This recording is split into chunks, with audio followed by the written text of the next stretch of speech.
Oui, le mot est lâché. Spéculation. Spéculation, spéculation. C'est l'enrichissement facile, l'enrichissement illicite, l'enrichissement rapide et l'enrichissement malhonnête et hideux. Voilà notre véritable défi, voilà notre véritable ennemi, voilà notre véritable combat, la spéculation.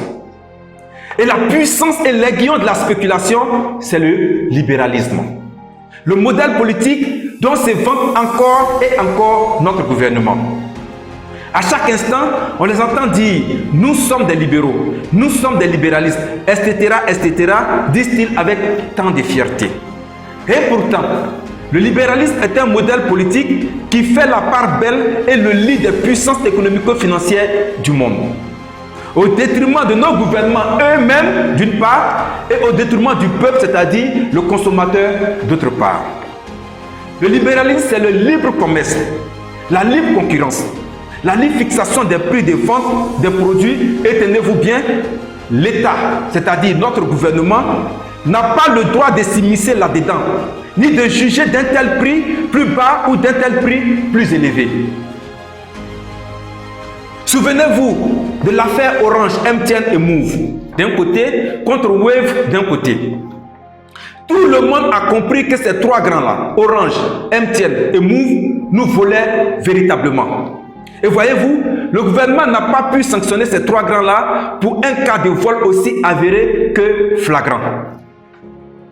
Et très franchement, le gouvernement était totalement démuni vis-à-vis de ces choses-là. Et il n'avait même pas les moyens pour cela. Car c'est ça le principe même du libéralisme.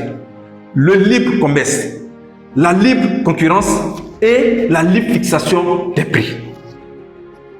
Mais cela en dit long. Voyez-vous, cela en dit vraiment long.